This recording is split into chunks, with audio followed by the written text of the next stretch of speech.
Oi, gente.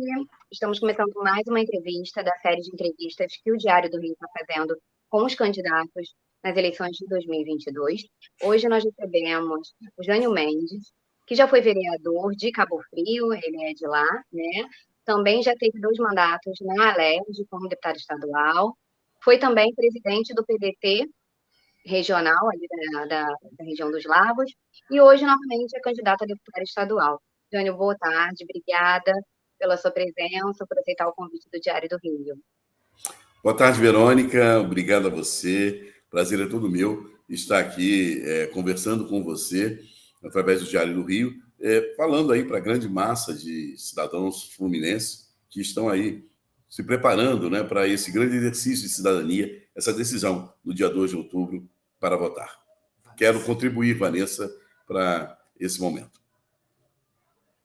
Excelente. Jânio, bom, a nossa primeira questão aqui que a gente vai abordar é a respeito, genericamente, assim, das suas propostas, esse espaço primeiro para você poder se colocar para os eleitores, se apresentar, dizer quem você é, quais são as pautas que você defende, né? Então, esse primeiro momento é para você falar a respeito da sua candidatura em si. Bom, Vanessa, eu venho do interior, eu venho da cidade de Cabo Frio. Então, naturalmente, o fortalecimento do interior, que na região dos lagos, que pulsa pela atividade turística, é uma das causas, uma das bandeiras de mandato que a gente defende ao longo de toda uma vida pública. Tenho na minha base, na minha essência, uma formação católica, vinda aí de uma militância na juventude católica, de uma paróquia franciscana. Automaticamente com isso, a dignidade da pessoa humana, ela entra como um centro das minhas ações. Nessa direção, a nossa pauta é aquela pauta inclusiva, que fala a pessoa com deficiência, que fala a questão da igualdade racial, que fala da inclusão das pessoas no mercado de trabalho e que diz respeito, tudo que diz respeito à dignidade da pessoa humana. Envolve nossas ações de mandato, nosso conjunto de elaboração legislativa e, acima de tudo, a ação fiscalizadora das ações de Estado. Perfeito, Jânio. Bom, você está há muito tempo na política, cerca de 30 anos, um pouquinho mais, né? É uma longa trajetória política. Então, você já acompanha, está por dentro de tudo que vem ocorrendo nesse período de mais de 30 anos. Então, vou te perguntar, acompanhando, tendo participado de alguns mandatos, como que você enxerga a política parlamentar fluminense em específico, né? Como que você vê isso? Piorou, melhorou? Qual o seu posicionamento a respeito? Então, Vanessa, eu comecei na política muito jovem, aos 22 anos de idade. Fui eleito vereador pela primeira vez. Costumo dizer com muito orgulho, eu fui o meu primeiro voto, porque tirei o título aos 16 anos, aos 18 anos, que é o que era permitido, e aí a eleição era de 6 em 6 anos. Quando completei 21 anos, fui candidato e fui eleito vereador, tomando posse aos 22. Ao longo dessa militância política, a gente viu muita coisa acontecer, muita coisa boa. Eu venho da militância da luta pelo passe livre, eu venho da militância pela escola pública, em defesa da escola pública como garantia de acesso ao ensino médio, principalmente no interior, quando era a atribuição dos governos estaduais do ensino médio e o município só atuava no ensino fundamental. Isso criava um gargalo no acesso ao andar de cima da educação. Então, a gente vem de uma história de luta política e de participação, de debates, né? Infelizmente, o momento político atual, eu costumo dizer que a política se deslocou da política. A política cambiou para a criminalidade, a criminalização da política forçada por alguns setores da sociedade e, ao mesmo tempo, engendrada por setores da política, nos trouxe aí um vazio muito grande nos últimos anos. Das grandes conquistas dessa eleição vai ser trazer a política de volta para a política. É o debate de volta. É um debate que está ausente nas casas legislativas, é um debate que está ausente nas instituições, é um debate que está ausente nas ruas, né? Então, a gente precisa trazer de volta esse momento. E eu fui forjado nisso. né? São 34 anos de vida pública, e 34 anos de uma militância muito aguerrida. Eu fui deputado, fui vereador de banquinha em rua, como gabinete móvel, fui vereador, fui deputado de ter um furgão para circular as ruas da cidade, das cidades aqui da região, ouvindo semanalmente a população. Então, esse tempo de escuta ficou no vazio. Eu diria a você, foi uma migração da política de rua para a política de redes, e o político não acompanhou isso, pode até ter sido isso, né? Mas houve nessa migração uma tentativa de criminalização da política, como um aproveitamento, e houve, de outra parte, o advento das fake news, onde, por trás de uma tela de computador, você destrói a moral de alguém, enfim. Tudo isso fez muito mal à política de nossos dias. A gente precisa trazer a política de volta para a política e aprender a conviver com essas ferramentas que tornam o mandato mais acessível, que tornam a discussão mais real, né? E que podem trazer influência política positiva para o processo político. Em relação ainda a essas questões parlamentares mais genéricas, a gente tem ainda uma dificuldade muito grande de relevância que as pessoas dão para as eleições parlamentares, né, e para as eleições do executivo. Geralmente se dá muito mais atenção para as eleições do executivo. Então, eu quero te perguntar, como candidato a deputado estadual e já tendo sido deputado, vereador também, né, e também você já trabalhou com secretarias, então você conhece bem esse campo. O que pode ser feito para que as pessoas consigam entender, a população em geral, que as eleições para deputados, para senadores, elas também são tão importantes quanto as eleições para os mandatos executivos? Esse é um grande desafio, né? Que, de fato, a eleição legislativa, parlamentar, ela é mais importante do que a eleição executiva, porque é o legislativo que tem a atribuição de elaborar a lei, de formular a lei, né? Ele tem a função de fiscalizar os atos do executivo, né? Então, ele elabora a lei, ele fiscaliza, né? E, ao mesmo tempo, ele é o canal mais próximo da população com os governos, que ele tem o papel de escuta, né? O prefeito é um, vereador, no caso aqui em Cabo Frio, são 17, governador é um, deputados são 70, né?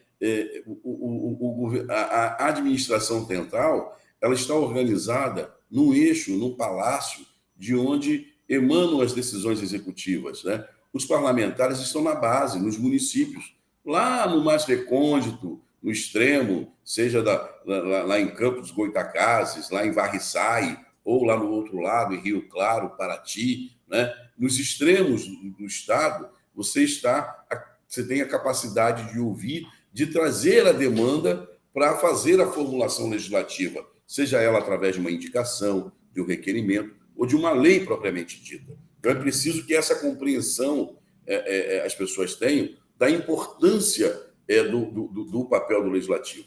Mas mais importante do que a pessoa ter essa dimensão, a gente precisa formar melhor os nossos legisladores. É preciso que os parlamentares tenham a dimensão da grandeza do seu papel, da sua função. Eu acho que isso é que mistura muito. Ele não pode transformar no mandato parlamentar num despachante, num serviço de despachante. Não diminuindo o serviço de despachante, mas ele é muito mais do que um despachante, né? Ele não pode transformar o mandato parlamentar num serviço de assistência social, que não é a função dele, né? Então, nós atuamos nessas duas pontas. Eu acho que a execução de muitos mandatos não contribui para esse esclarecimento da população. Sim. É exatamente isso que a gente, infelizmente, ainda vê de cenário, né? E até atrelado a isso, como você mesmo estava dizendo, é importante a participação dos deputados nesse cenário.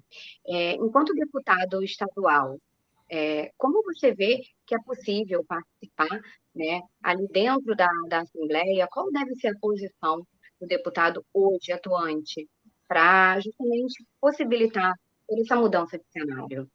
Olha, primeiro, a frequência às sessões legislativas. Tá? A gente vê, olha as casas legislativas e vê que poucos são os parlamentares que têm uma frequência efetiva nas sessões. A frequência, ela precisa ter também, não basta também estar de corpo presente, é preciso estar integralmente, participar dos debates, formular questões, para que as pessoas saibam o que você está falando, o que você está fazendo ali, e que a sua voz diga aquilo que você está trazendo de fora, só se você falar. Se ficar no senta, levanta, num bonequinho, também não vai influenciar. Né? Nenhuma questão, seja ela formulada pelo executivo, formulada por um outro parlamentar, ou formulada por quem tem a capacidade de propor projeto de lei, por exemplo, o Judiciário, o Ministério Público, né? Nenhuma dessas questões ela vem pronta e acabada. Ela deve ser colocada no debate, e do debate surgir a construção do entendimento maior. Né? Então, o parlamentar ele tem que participar de tudo isso. Tá? Ele tem que participar de tudo isso. Além das sessões plenárias, nós temos as comissões permanentes, da qual ele é chamado a participar. Aí você tem comissão de tudo, da pessoa com deficiência ao meio ambiente, as comissões especiais para os problemas que surgem no Estado, os adventos, por exemplo, uma tragédia na região serrana. Vamos criar uma comissão especial. Quem vai para essa comissão tem que ir imbuído do espírito de que aquela é uma atividade parlamentar. E ele tem que participar das reuniões, ele tem que discutir os temas. Né? Eu acho que isso é que vai trazer o fortalecimento da atividade parlamentar. Perfeito. Agora, voltando um pouco para as questões mais específicas, né, que você trabalha e pauta, né? Quero saber de você o seguinte: você foi o primeiro deputado a formular a lei uma das leis de transparência que a gente tem no Brasil, né? E hoje isso está muito em voga, justamente por conta dos sigilos que nós temos, discutido muito em relação aos poderes.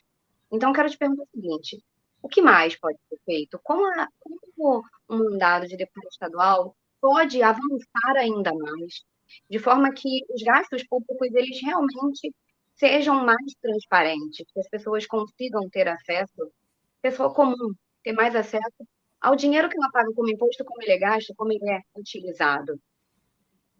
Veja bem, Vanessa, eu fiz a primeira lei da transparência no Brasil, ainda vereador aqui na cidade de Cabo Frio, lá no ano 2000, quando a gente ainda estava engatinhando nessa era digital.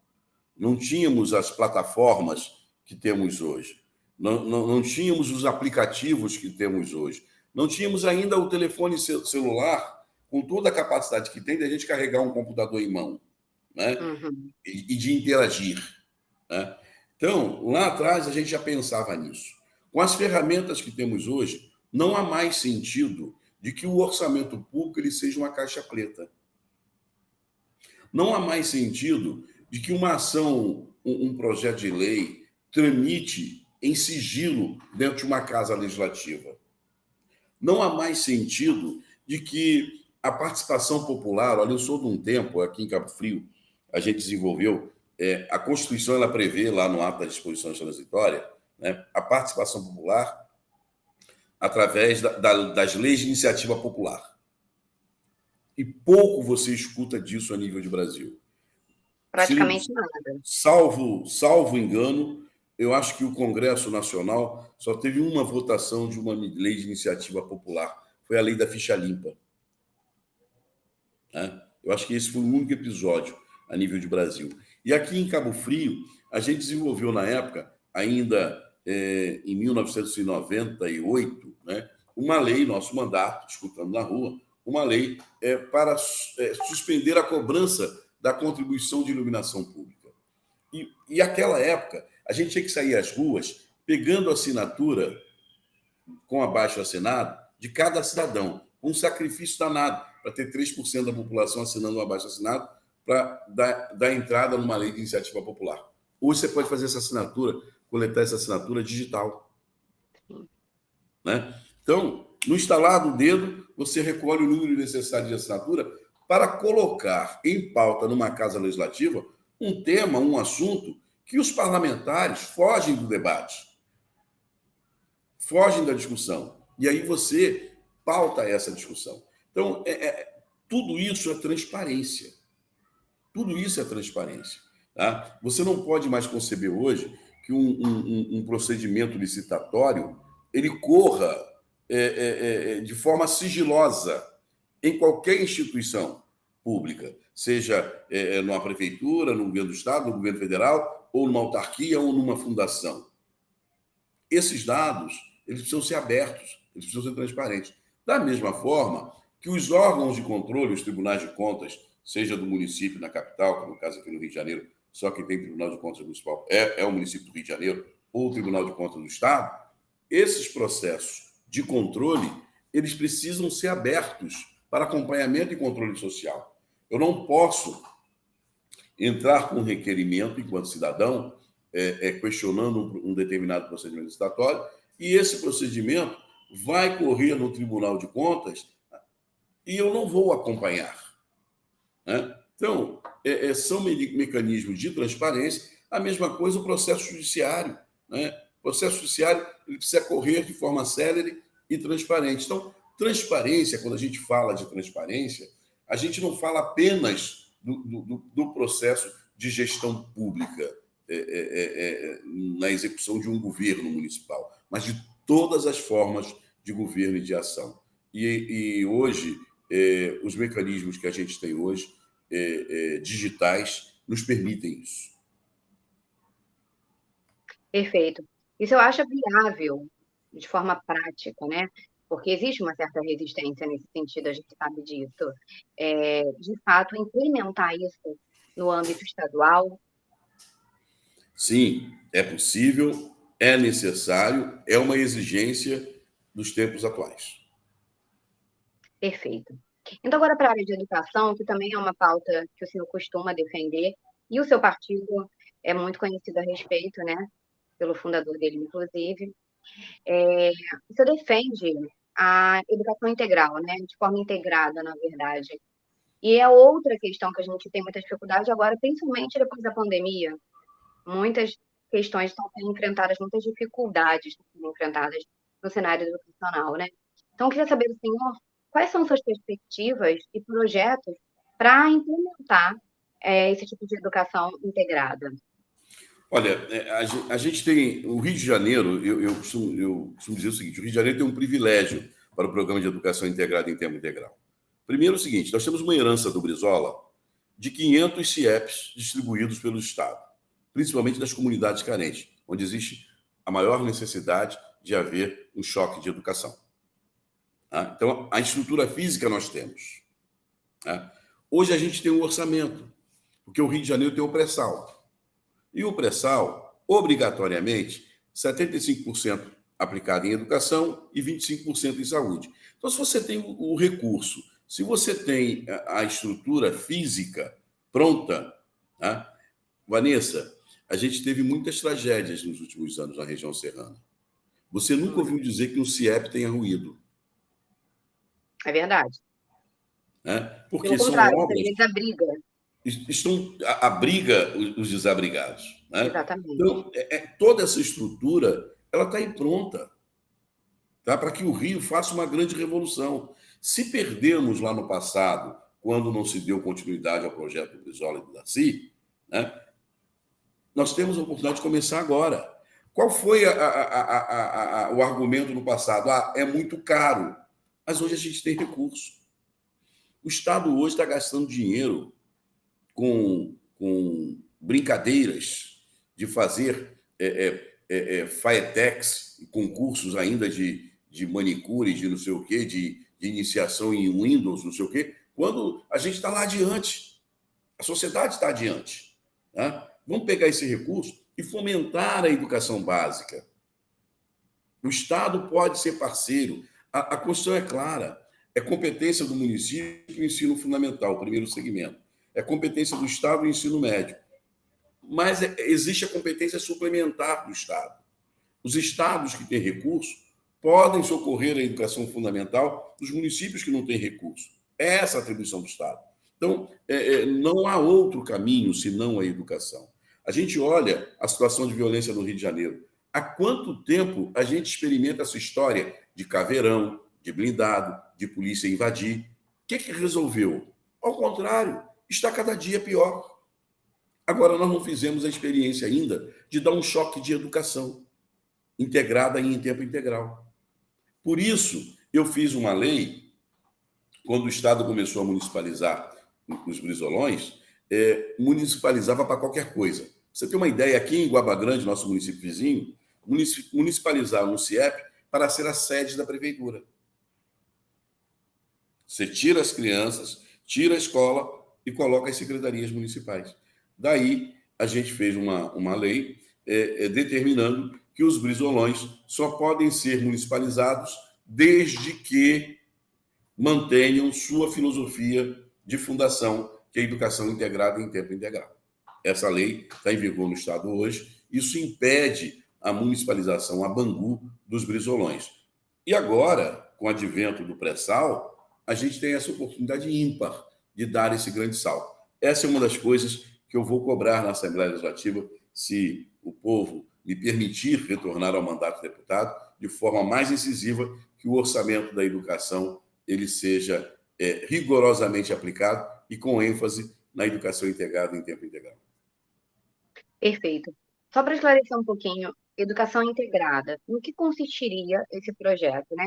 Seriam, além da educação em si, as questões culturais, oficinas, porque a gente tem uma demanda educacional, obviamente, mas os CIEPs eram mais do que isso, tinham toda uma estrutura. Então, só para esclarecer para o eleitor, para ele saber exatamente do que você está falando. O que é educação integrada e em tempo integral, né? É a educação que lida com o ambiente, né? Que lida com o ambiente. Você tem o tempo da educação regular, você tem o tempo da alimentação, o tempo da música, o tempo da capoeira, o tempo do jongo. Você está numa comunidade quilombola. Vamos voltar para a cultura quilombola. E quais atividades culturais que vão ter ali?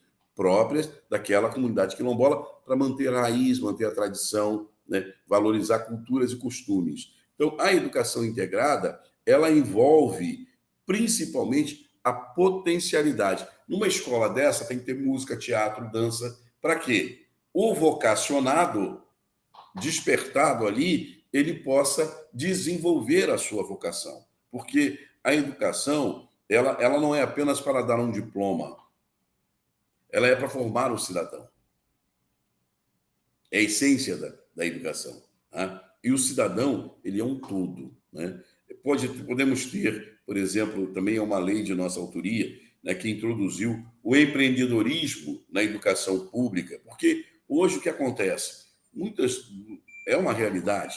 Né? O adolescente de 14, 15 anos está deixando de estar na escola para assumir a paternidade. Aí ele já vai para o mercado de trabalho. Como ele vai para o mercado de trabalho? Então, você colocar o empreendedorismo como matéria regular de formação, você permite que, se ele não quiser ser um advogado, se ele não quiser ser um médico, um engenheiro, um professor, ele vai sair da escola e vai empreender dentro da sociedade. Hoje a gente vive nessa sociedade onde a informalidade deixou de ser uma exceção e é quase que a regra. Você tem mais trabalhadores na informalidade, ganhando a vida na informalidade, do que aqueles formais, os de carteira assinada, né? O indivíduo que é seu próprio patrão. Né? Quando eu falo de informalidade aqui, eu não estou falando apenas do ambulante que vende abacaxi, cocada, pipoca na rua, não. É aquele que, da sua casa, empreende seu mundo empresarial, né? Tem atividade. A mulher é muito própria disso, né? Você não acha, hoje você não acha uma mulher que não seja economicamente ativa. Ou ela está no mercado de trabalho, né? Ou ela está desenvolvendo em sua casa a atividade empresarial. Eu costumo dizer, da Avon, a Mary Kay, enfim, a Rinodê, a Overloquista, enfim, você tem aí diversas atividades que são desenvolvidas e que você precisa dar uma noção para que aquela pessoa seja empreendedora, ela tenha autonomia, ela busque crescer para que ela não seja massa de manobra, para que ela não seja manipulada, né? E depois daquele ciclo de atividade, ela volte para uma informalidade sem direitos adquiridos. Então, isso a educação também deve formar o cidadão, né? Para que ele faça as suas escolhas, né? Mas ela, na sua base, na sua essência, ela deve começar cuidando integralmente a criança, como dizia o Brizola, né? Chega de manhã, toma um café, almoça, faz um lanche, toma um banho, janta e vai para casa. Correu, jogou bola, soltou pipa, brincou, cantou, dançou, jogou capoeira, tudo isso na escola.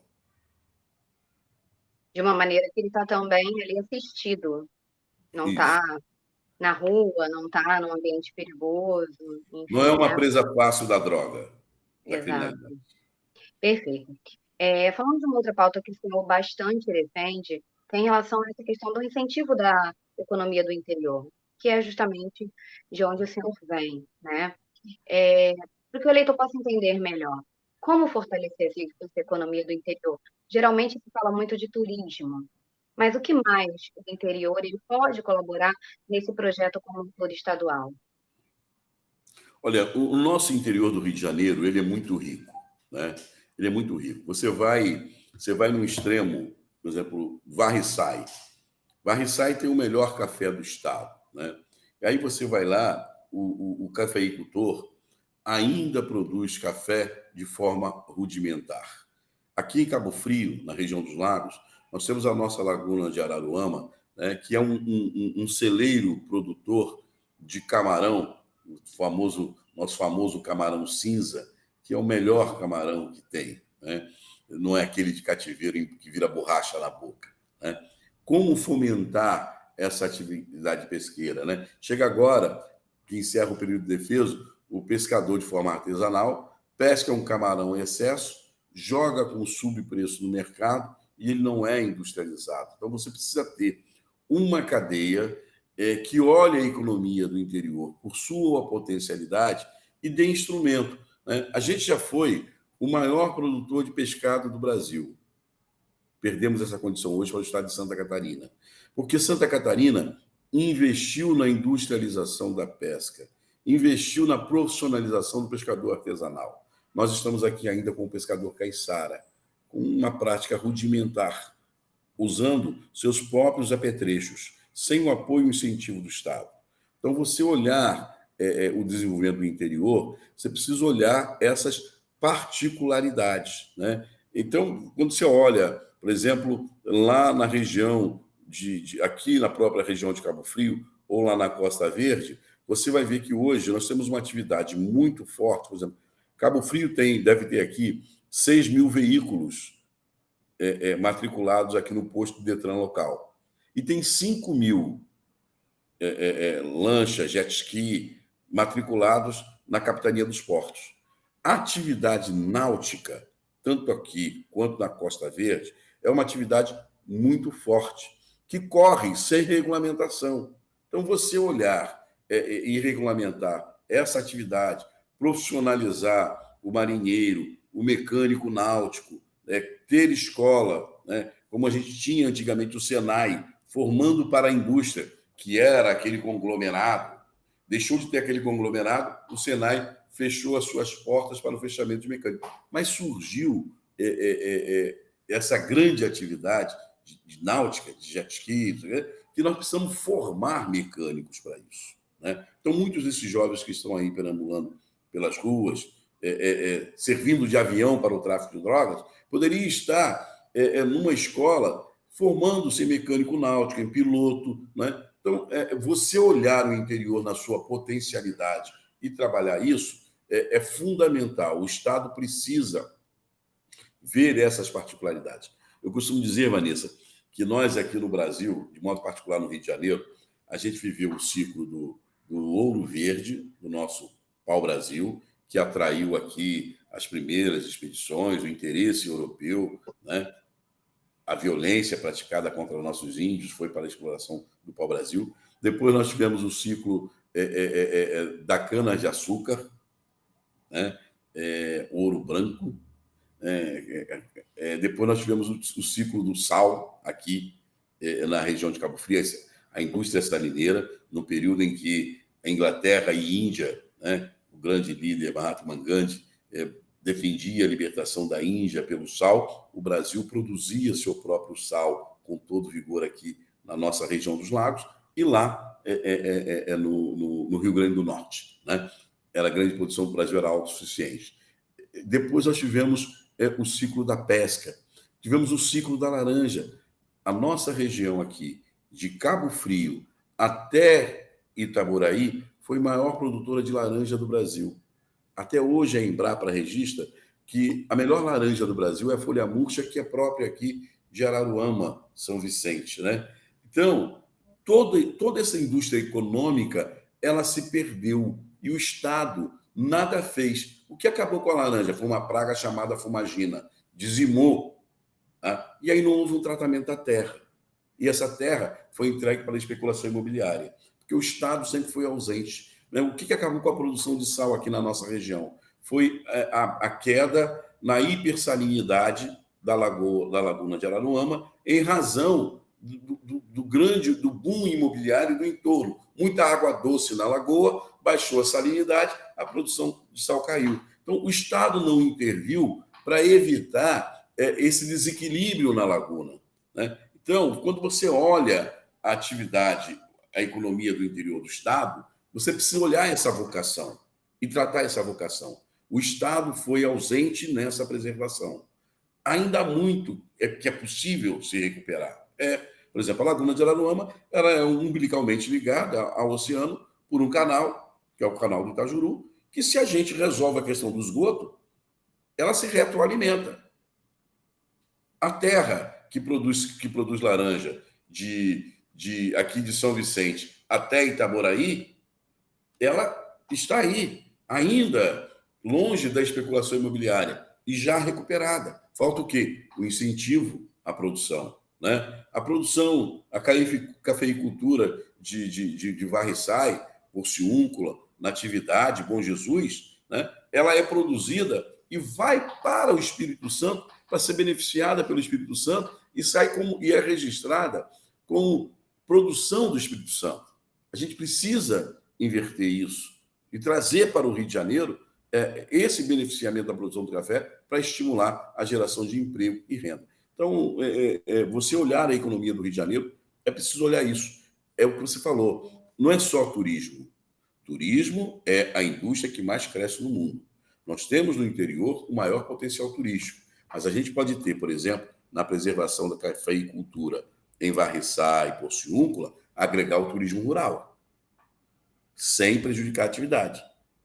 Nós podemos ter, no resgate da indústria salineira aqui da nossa região, agregando valor à atividade turística, sem prejudicar a produção. Então, são fatores, 2 exemplos que eu estou dando, que é uma realidade em todo o estado. Você vai lá na região de Vassoura, de Valença, tal, você vai encontrar isso também, né? Assim como na Costa Verde. Então, eu penso essa vocação econômica do Rio de Janeiro por esse aspecto. Perfeito, candidato. Bom, a gente está chegando ao final da nossa entrevista, então eu vou deixar esse tempinho final para que o senhor se dirija diretamente aos eleitores e fale com eles a respeito do que esperar do seu mandato, caso o senhor seja eleito e venha representá-los como deputado estadual. Bom, Vanessa, cidadãos do estado do Rio de Janeiro, eu sou o Jânio, sou autor da lei que introduziu no Rio de Janeiro, pioneira no Brasil, a carteira de identidade diferenciada para a pessoa com deficiência. Sou autor da lei primeira que puniu o crime de racismo nos estádios, uma lei originária aqui no Rio de Janeiro, da Assembleia Legislativa, de nossa autoria.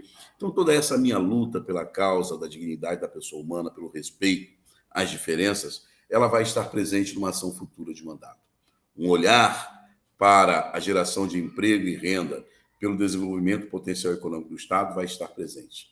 Mas, acima de tudo, eu serei um parlamentar, como fui ao longo de toda a minha trajetória de vida pública, que esteve sempre aberto a escutar a população e transformar a escuta em ação de mandato. Jânio, professor, advogado, casado há 33 anos com Dona Jane, pai de um casal de filhos, está aqui, pronto para se candidatar ao seu voto e te representar na Assembleia Legislativa do Estado do Rio de Janeiro. 12601 é o meu número. Peço seu voto. Obrigada, Jânio, por ter concedido essa entrevista ao Diário do Rio. Bom, gente, agradeço também as pessoas. A gente, lembrando que o Diário está ainda fazendo uma série de entrevistas, a gente só tem uma semaninha agora, mas ainda vão ser feitas outras entrevistas para que o eleitor possa estar analisando a maior quantidade de propostas possíveis e fazer um voto mais consciente, né? Então, novamente, a gente te agradece pela presença. Boa sorte, tá bom? Obrigado. E até a Obrigado. próxima. Tchau.